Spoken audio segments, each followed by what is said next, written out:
Will writers and artists and musicians become unemployed by AI? What are the new capabilities that we're seeing all around us? And what is this going to mean for human creativity? And what does this have to do with diamonds and Westworld and effort and Frankenstein and Beethoven and the Stark family in Game of Thrones? Welcome to Inner Cosmos with me, David Eagleman. I'm a neuroscientist and an author at Stanford University. And in this episode, I get to dive into something that's right at the intersection of science and creativity.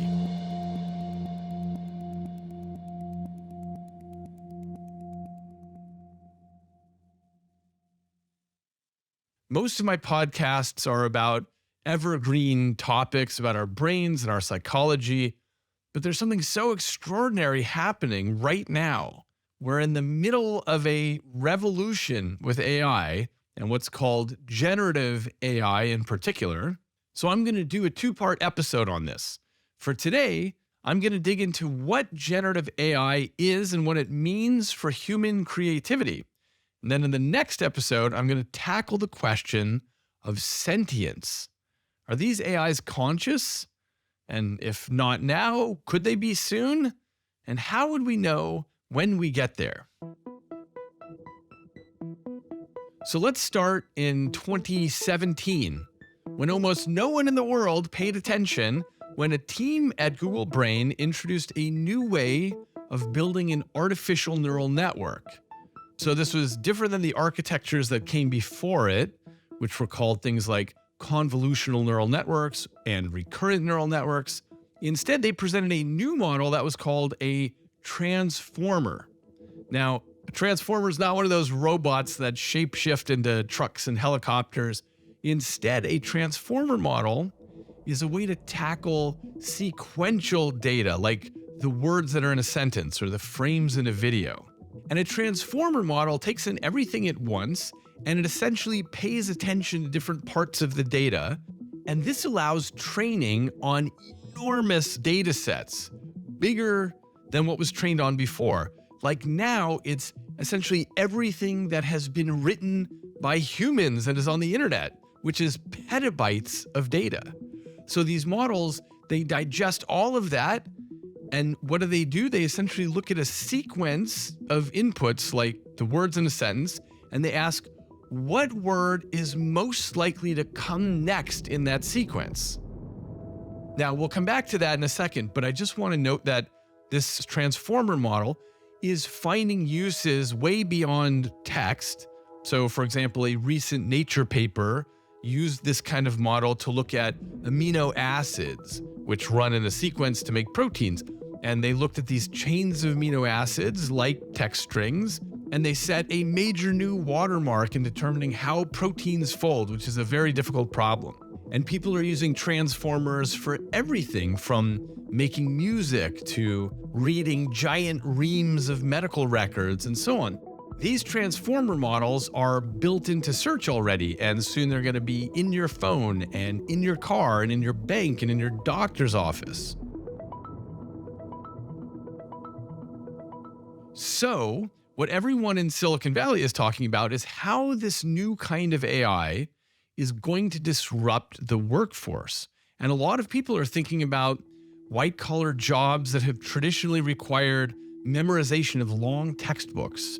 And these jobs, whether they're legal or medical, suddenly seem to be kind of outmoded. And so we're all thinking about what this means for the economy, because so many jobs are going to be displaced by this new technology. Now, there's nothing totally new about this kind of worry, because every generation sees new technologies take over old jobs. That's natural. And we don't lament the fact that we don't have elevator operators anymore, or switchboard operators at telephone companies, or factories that make VCRs or 8-track tape players, because new technologies continuously replace the old, and industries change and people adapt. But the concern that we're seeing with the AI revolution is the speed of it. It's probably the case that we've never before had a move forward in technology that's so unbelievably rapid. So this is why everyone's talking about this with a different point of view than we did with previous innovations. But I want to zoom in on something a little different for this episode. I want to know what this all means for human creativity. Because the thing to note is these models have been trained up not just on the handful of novels and conversations and schoolwork that you have experienced on your thin trajectory through space and time, but they have been trained with everything that's ever been written by humans. Every textbook, every article, every poem, every blog post, every novel. We're talking 71 billion web pages and hundreds of trillions of words. It's something that's so far beyond any human's capacity to consume even a fraction of it or to really imagine a corpus of text that large. Oh, and by the way, it has a perfect memory for every word that it's read. So now you're talking about a system that's not the same as a brain, but is incredibly powerful at generating text or visual art or music and soon video. And so while we'll talk about sentience next week, this week I want to address a social point that has quickly risen to the surface, which is what will all this mean for human art and human creativity? Personally, I'm working on my next several books right now, and these are all projects that have spanned years.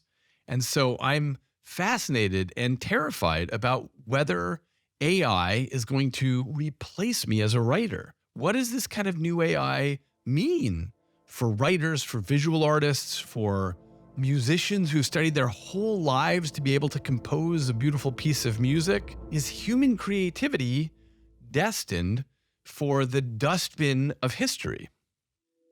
So let's start with the downside of these models. So in my book, Live Wired, I talked about how AI algorithms don't care about relevance. They memorize whatever we ask them to. So now this is a very useful feature of AI, but it's also the reason AI is not particularly human-like, because AI models don't have any sort of internal model of the world. They have no idea what it is to be a human and have drives and concerns. They don't care which problems are interesting or germane. Instead, they memorize whatever we feed them. So whether that's distinguishing a horse from a zebra in a billion photographs, or tracking flight data from every airport on the planet, or composing music in the style of Brian Eno, they have no sense of importance except in a statistical sense, which is to say, which signals occur more often.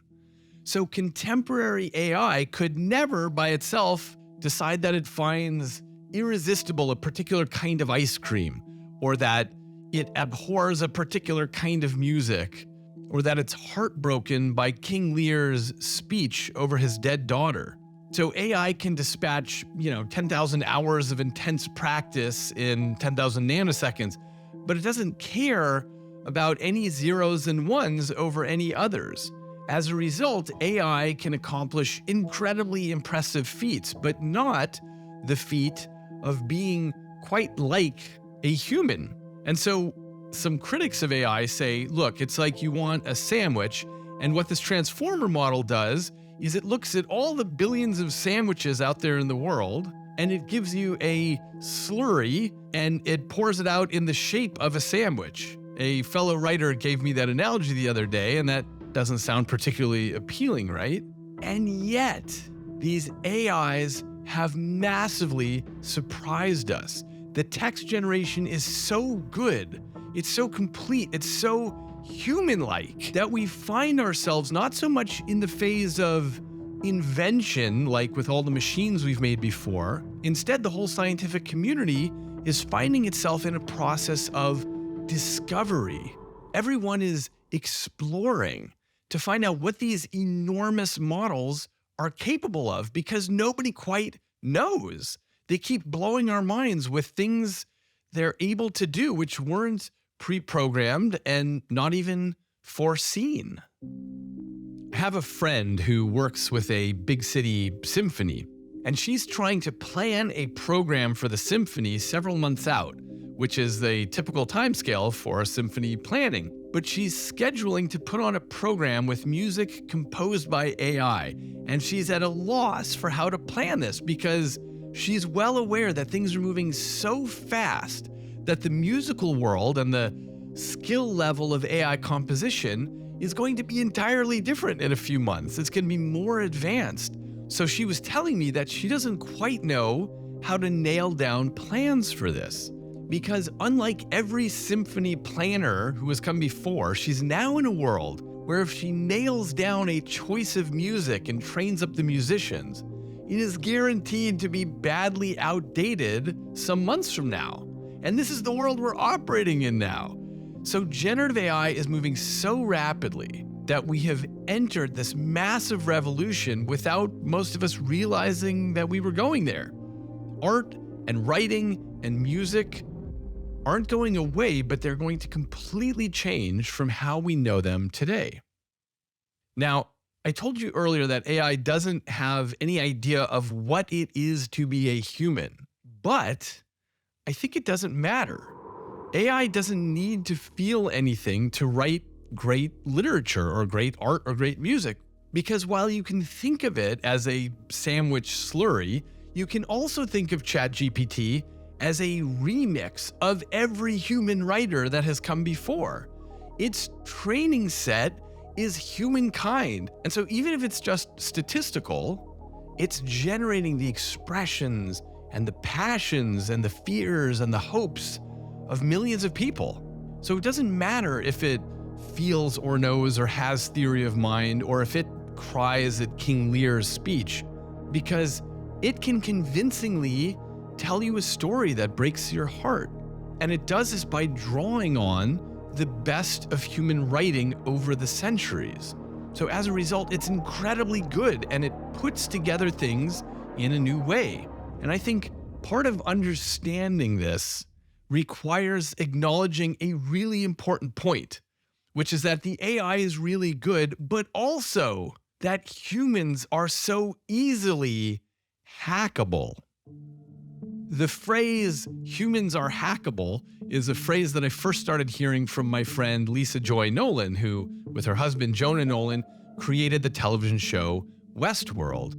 And that was a big theme in that show. The humans could so easily get seduced by the robots or convinced to do bad actions or act violently. And the robots were just running AI. But if they say the right thing, then they can get humans to do things, whether that's fighting or fornicating or whatever. It's like turning the key in the lock. Now, there's a point that I want to dig into here.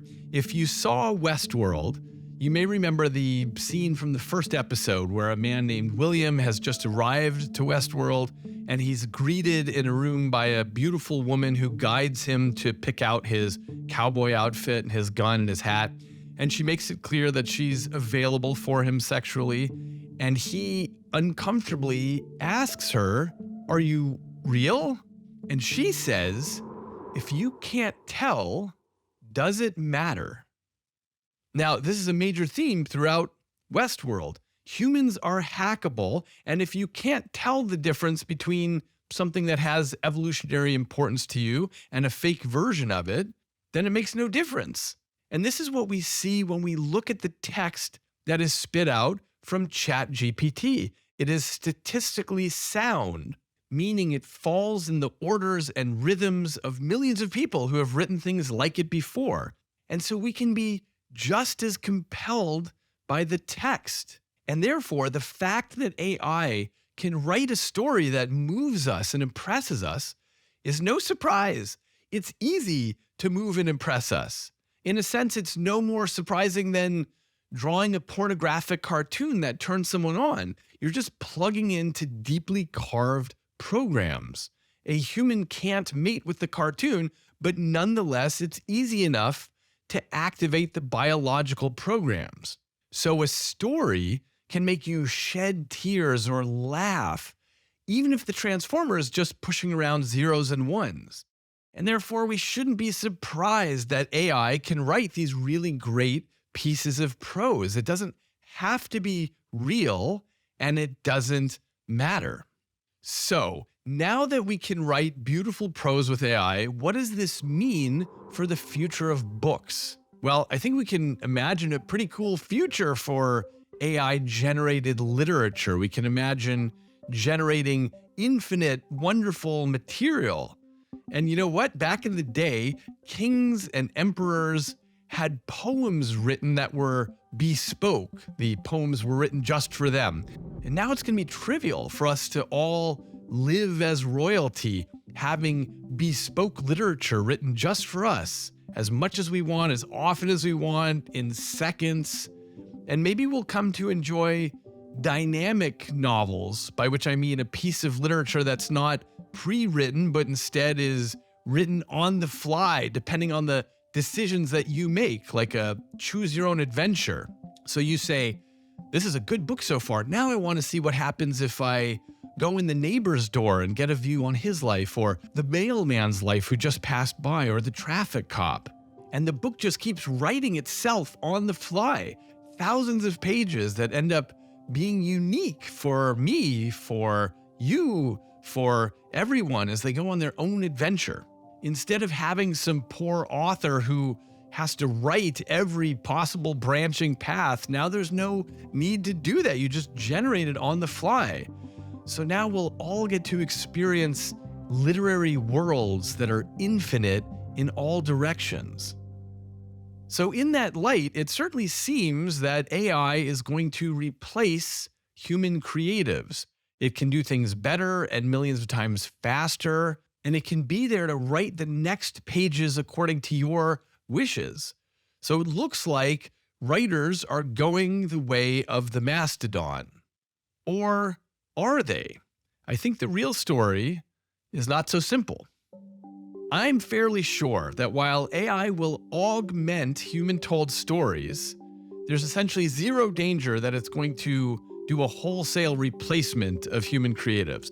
And I'm going to argue this for 4 reasons. The first is that we care about the overarching arc of a story.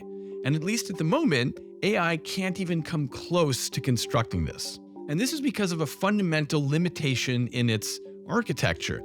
And this isn't just a question of pouring more money in and getting more massive computers on the job. It has to do with the exponentially increasing computational cost of representing longer pieces of work.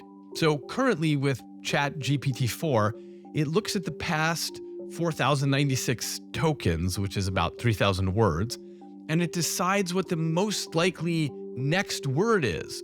But without getting into the details of the math, I want to point out that this requires a matrix. Think about it like a big spreadsheet that has 4,096 rows and 4,096 columns, and an entry in every cell that represents something about the probability of those words going with each other. Now, this matrix will grow larger with time, but the size of the output is inherently constrained by this structure.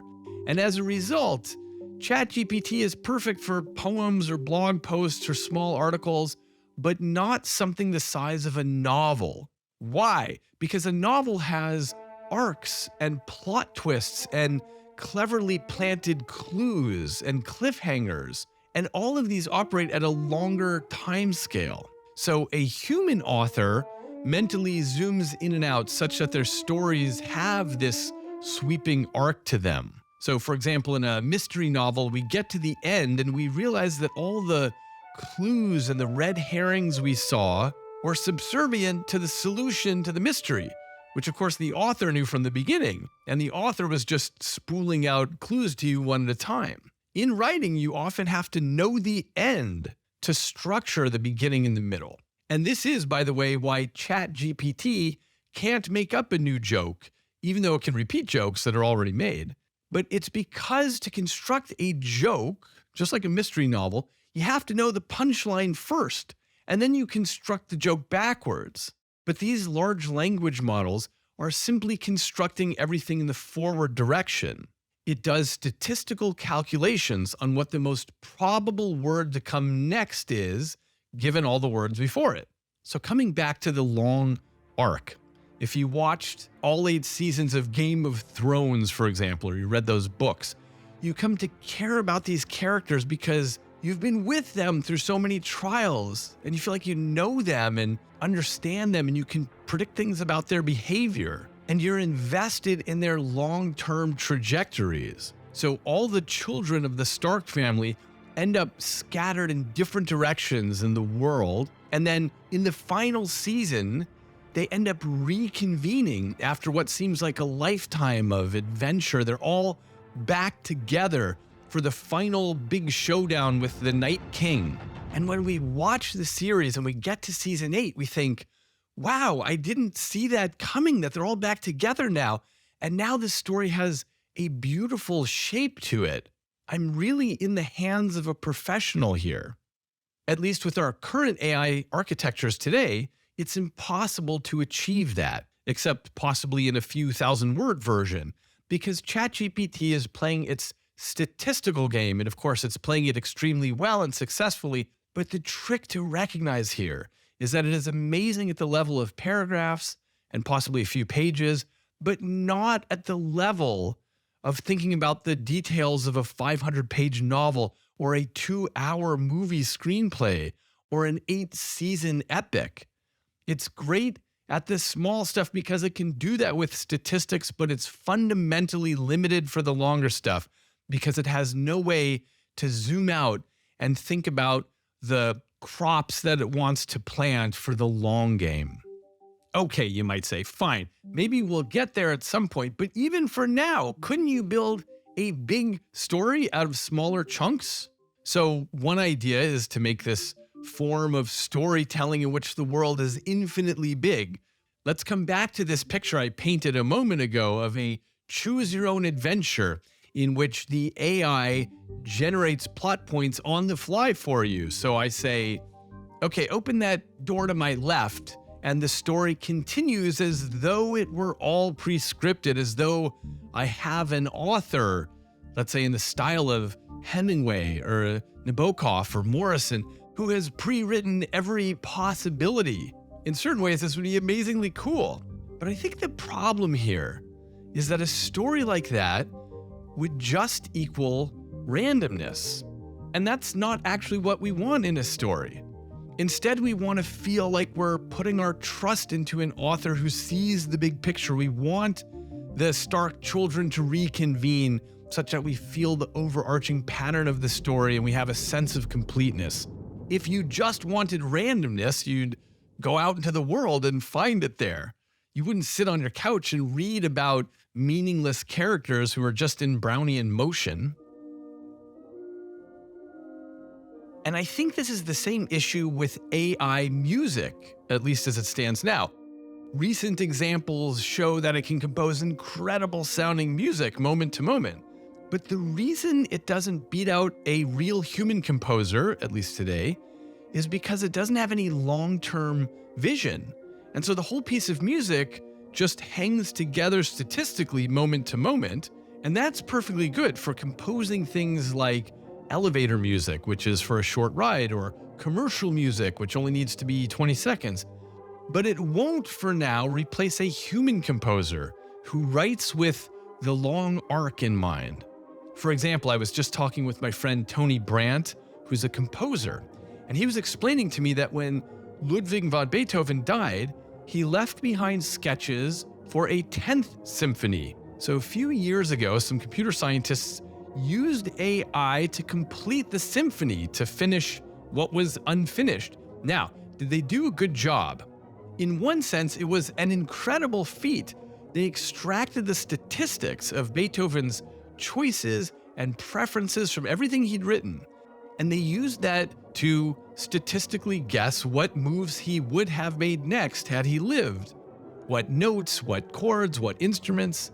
But even with this feat, it was clear that the AI didn't know how to think long-term. For example, Beethoven's 9th Symphony ends with a chorus, which was such a surprise to end a symphony this way. It had not ever been done before. So the team training the AI decided Beethoven would have found a similar novelty to end his 10th Symphony, so they instructed the AI to include an organ, a church instrument that had also never been used in a symphony before.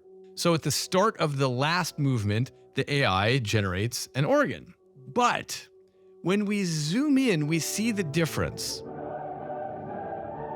The real Beethoven laid all sorts of clues in the Ninth Symphony to set the groundwork for the chorus. Like the orchestra plays a type of music called a recitative before the choir enters. Why? Because recitatives are found in opera, and opera has voices. So he was laying clues down. But in the AI 10th Symphony, there was no build-up to the organ. There was no suspense, no hidden clues about what was coming. The AI didn't know how to prepare the organ's arrival, how to give it the significance that's there for experts who listen, for arcs that build through time. So at least for now, AI is useful at writing brief articles and composing short ditties, but it doesn't have the architecture to write long pieces that humans love to create and consume. So as I'm writing my next books, these large language models don't feel to me like a real threat, at least not yet. But let's imagine that we cut to 10 years from now, and some hardworking programmers have figured out how to build an AI with the right sort of architecture that zooms in and out on the scope of a story, and it can successfully generate a novel with cliffhangers and overarching themes and so on. It's certainly not impossible that we're going to get there, and it'll probably happen sooner than we expect. So let's imagine we get there. In a year or 5 or 10, an AI can generate 1 million good novels in an hour. Then what?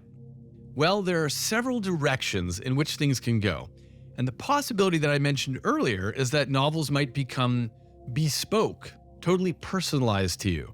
So you prompt your AI to make an adventure story of exactly the type that you might like. So you say, tell me a murder mystery about a basketball player who's killed by someone who appears to be his girlfriend, but then it turns out it's actually a CIA plot that opens the door to a cover-up involving a pharmaceutical company.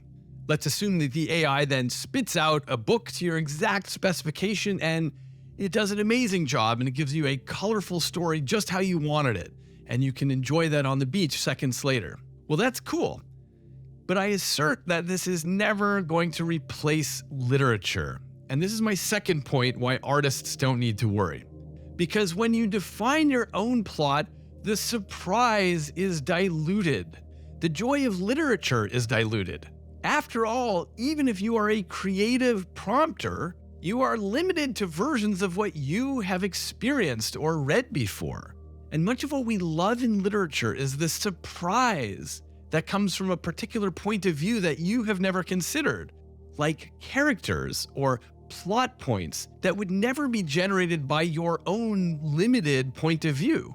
In the end, I think we don't want to be limited by the parochial fence lines of our own imagination. I suspect that no matter how far in the future we look, we are still going to want stories that surprise us, plot twists that we don't see coming. Okay, fine, you might say. So you agree that it's more exciting if we go on rides that we didn't predefine. But you might point out there's another thing that AI can do. So let's address the next issue. The idea that AI could someday generate millions of highly creative versions of a single story. So there'd be no need to stick with just one version of stories anymore. Instead of George R.R. Martin writing Game of Thrones over decades, future AI could generate thousands of fascinating versions in a second, and we wouldn't depend on him for the next slow novel. But I suggest that's not going to catch on either. Why? It's because we care about shared adventure. Would Game of Thrones have been so popular if we each saw our own version of it? In my version, Jon Snow dies early, and in your version, Daenerys marries Tyrion Lannister, and in your neighbor's version, Arya marries into a royal family in some subplot island that never even appears in my version. If this sounds less appealing to you, to have mutually exclusive worlds, it illustrates the point that I want to make, which is a big part of story is the social aspect, the shared experience. We certainly could use AI to generate a million different versions of Westeros, and in the future we could generate instant video around these plots with terrific special effects. But as a society, I think we wouldn't want to each consume our own version. You want your Jon Snow to do the same thing as my Jon Snow. And this is because a huge part of story is the shared experience. We enjoy sharing fantasy worlds because we talk about them. This is why we do book clubs, so we can sit around and discuss something we all shared together. All the time I hear people say, hey, did you see the latest episode of The Peripheral or Jack Ryan or Severance or Star Trek or whatever? And our love of communal stories stems partially from our need for shared references. For example, I'm always making references to how Neo in The Matrix saw in slow motion, and that's decades after that movie came out. But it serves as a quick, culturally shared way that we can talk about concepts. We all have quick cultural references for time travel, where people say, beam me up, Scotty, when they're talking about teleportation, or we reference Obi-Wan Kenobi when we say, may the Force be with you, or we reference Ex Machina or Westworld as a shorthand for AI going bad. And take this as an example. Imagine that you could generate a fantasy football game with your favorite players from any decade on one team versus players on another team, and you can now watch a full football game from stem to stern. But would you if no one else ever saw that game? In other words, would you follow teams all the way through the World Series if it was purely AI-generated plays and games? I know that people might have different opinions on this, but to me that sounds not the least bit appealing. Why? It's because a giant part about sports is the culture of talking about the game.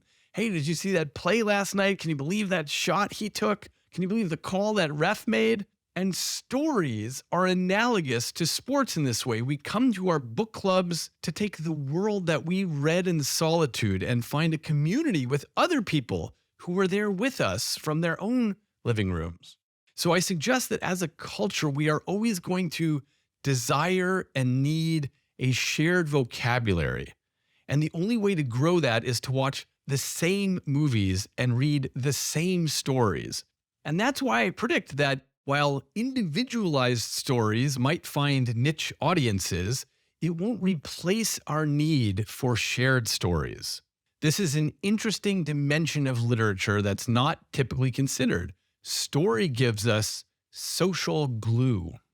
Okay, fine. So let's assume that at some point AI could write a story that's so evocative and beautiful that it becomes a shared story, an adventure which everyone taps into and enjoys. And now we arrive at my fourth point about why AI won't totally displace creatives. And that is the question of whether we get something more out of a piece of literature or art if we feel there's a heartbeat behind it. I read a beautiful quotation in The Atlantic about a decade ago. Quote, "One of the only requirements for literature is that the reader can feel a heart pulsing back from them on the other side of the page." The heartbeat matters because when we read, we consider the intention of the author. We think, oh, this is Mary Shelley, whose mother died a couple of weeks after she was born, and she had a troubled childhood, and her father homeschooled her, and she married the romantic poet Percy Bysshe Shelley, and he was already married, and his wife committed suicide, and they moved to France, and she came back pregnant, and they were destitute, and their daughter died, and then they went to spend a summer in Geneva with friends, and they each set out to write a ghost story, and she ended up writing Frankenstein. So we read her novel, and we think, this is her voice, and this is her viewpoint on the world, and these were the things that she knew, and the things she didn't know, and the things she couldn't know.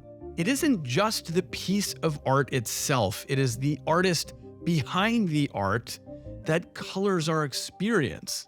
So imagine we get ChatGPT to adopt Mary Shelley's style and write a story involving cell phones and electric cars. It might be interesting and amazing, but I suggest we wouldn't enjoy it as much because we would recognize there's no unique human, no unique beating heart who had the experiences enslaved over the words.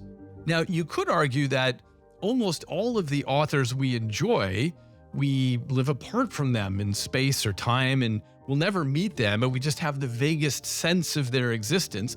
And that might be true, but it's still worth noting that we know fundamentally that they are human and they are like us in some way. They may be more successful or more impoverished or maybe from a different country, but we know that fundamentally they are fellow travelers with us on the human journey. Now, obviously, we love a lot of things that aren't real, like Spider-Man or Batman, but we also love the actors behind them. If you had a chance to have dinner with, or even to shake the hand of the actor behind some fantasy character that you love, you'd be thrilled about this. Now, I think that leads to an interesting open question about some of these new avatars that are hitting the scene with hundreds of thousands of followers on Twitter, even though they're fake. They're just avatars. They're not real people. The part that strikes me as really interesting is that the ones who get all the attention are the creators behind the avatar. In other words, if I told you there was an avatar on Twitter with 100,000 followers and you could get the chance to meet the young woman behind all this, you'd be thrilled. What this tells me is that we are compelled by the heartbeat that is just behind the actor or the avatar. In many ways, that's more interesting to us than the actor or the avatar themselves. Now, I don't think this goes on infinitely, so let me just address a counterpoint. You might say, well, does that mean that if AI generated 1,000 novels in a second, that I'd be really interested in meeting the team of young programmers behind that? I don't think so. Because meeting the programmers doesn't expand your understanding of the story, but meeting an author who poured her heart into the story for years, that does shape and color and expand your understanding. And by the way, beyond writing, I think this applies to musical composers and visual artists in the same way. And in fact, to all human endeavors. I was just talking with a neighbor of mine. He and I spend a lot of time on airplanes flying to some city in the world to give a talk. He just got a 3D scan and a high-resolution avatar of himself made. And he can combine that with ChatGPT to make his avatar give little speeches. And so he and I were really chewing on this because the question is, the next time he gets invited to speak on some stage in some random city around the world, can he just have the avatar give the speech online instead?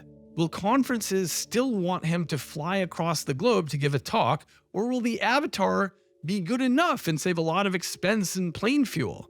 Possibly.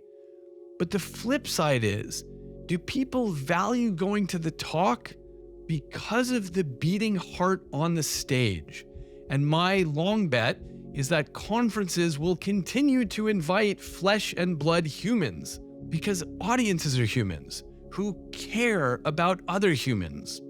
So when it comes to legal documents, if AI can do it better, awesome. When it comes to medical diagnoses, if AI can do it better, awesome.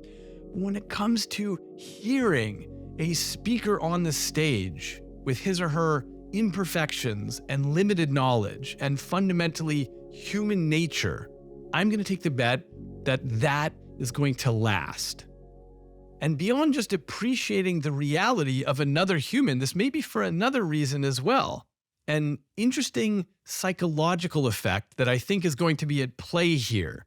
This is what I'm going to call the effort phenomenon. I'll give you an example of this.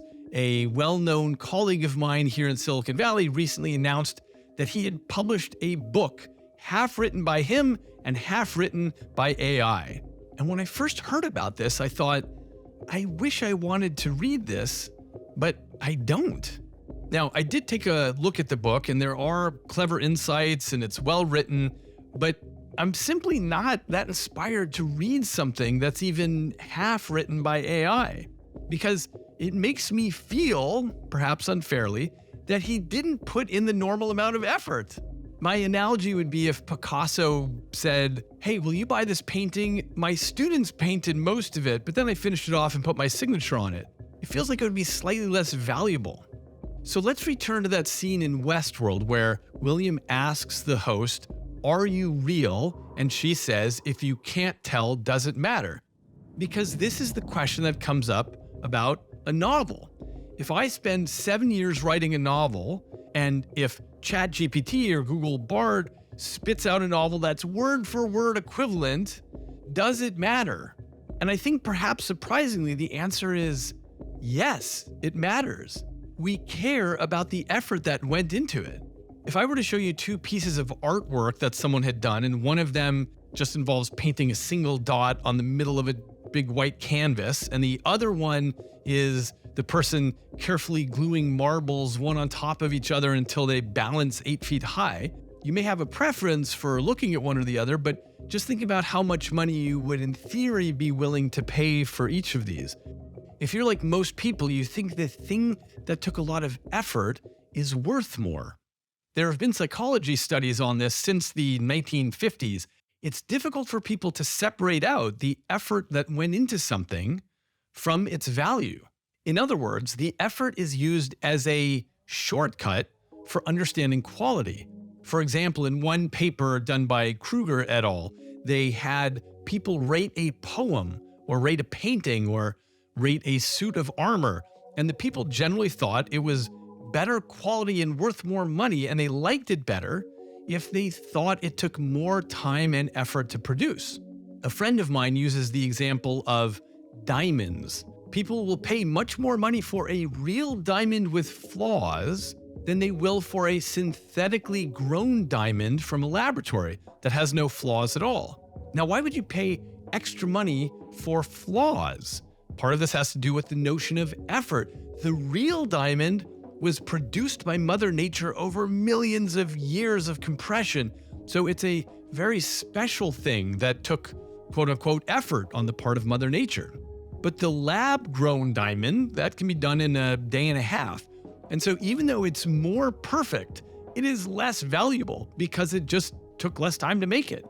We actually pay for flaws. Now, I'm not arguing that we can't be fooled at some point into loving AI-generated literature. It seems quite possible to me that in the future there will be novels written by AI, and we might not always know it because the AI will also generate a false story about the author, complete with a biography and a generated photograph. My assertion is simply that faking it is going to be an important part of what the AI will need to do, because it's more difficult to become invested in something that we think is simply doing massive statistical calculations rather than having a private, limited, internal life. We care about other humans. So what's the big picture? My friend Kevin Kelly suggested to me the other day that generative AI may play a role that's analogous to the invention of the camera. What happened at that moment in history was that painters lamented that this was the end of painting because you could now capture anything instantly with the click of a button, and you could capture it with 0 mistakes. So why would you sit there with a paintbrush and painstakingly try to capture every detail by hand? At that moment in history, it seemed clear that painters were done for. But as it turns out, photographs ended up filling a different niche. Absolute realism wasn't the only end goal of art. People didn't only want a maximally realistic print of a scene. They also wanted swirls and amazing color and, more importantly, things that didn't exist in the outside world. So canvas painting remained an active field even while photography grew and ended up flowering on a neighboring field. So one possibility is that AI-generated literature will not foment a takeover, but instead it's going to fill a new niche, one that we don't quite see yet, but it isn't the same plot of land. And I think there's one more possibility for where this could go for writers, not now, but in the coming years. And for that, I want to tell you what happened with the world champion Go player, Ke Jie. He was the world's #1 player at Go, which is the game in which you use those small black or white rocks to define your territory and try to surround your opponent. So in May of 2017, he faced off against an AI program called AlphaGo, which was designed by DeepMind. And AlphaGo had been trained on millions and millions of games of Go. So it had deeply absorbed the statistics of possible plays. So they played the first game, and Jie lost.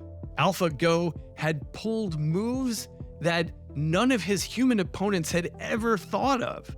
And then Jie lost the second game. The AI had won over a human in a game that's way more complex than chess. And subsequent versions of the AI are no doubt going to continue to win ever more. But that's not the interesting part of the story. The interesting part is what happened next. So Jie got over his embarrassment, and he became mesmerized by what had just transpired. And he studied the games that he lost. Before he played AlphaGo, Jie had won a majority of the games against his human opponents. But afterwards, he found he was able to beat his human opponents even more easily. After his species-shaming defeat in 2017, he went on to play 12 straight matches against humans, and he won them all in a row. So what had happened? He had been exposed to new kinds of moves and strategies that had been pulled by AlphaGo, and these all lay outside of traditional ways of doing it. All these moves that AlphaGo had done were legal and possible, but they were just different from what had been played over the last 2,500 years. If you're a Go aficionado, this included things like playing a stone directly diagonal to your opponent's lone stone, or playing 6-space extensions while humans tend to prefer 5-space. Anyway, Jie reported that playing against the AI was like opening a door to another world. Once he was exposed to these alien gameplays, he incorporated them. And this story, I suspect, typifies the future as humans and machines interface. Some people are worried that AI is going to take over, but we will continue to adapt as well. We will become better writers as we see examples that are allowed by the language, but no one had ever tried it. Or visual art techniques that involve moves that are allowable, but culturally we just never thought to do it. Or musical moves that are possible to do with notes, but no one does them because traditionally we just wouldn't think of going there. Because fundamentally, as a writer, I think I'm doing all kinds of original things, but there's a very real sense in which I'm simply remixing what I've absorbed before. I interpolate between examples that I've seen. So even if AI is just interpolating, it's read billions of times more texts than I have. And so it can do very clever interpolations, and I can learn from that. A lot of people are worried that AI is going to leave humans far behind, and in many respects that's true. But as computers improve, so will we.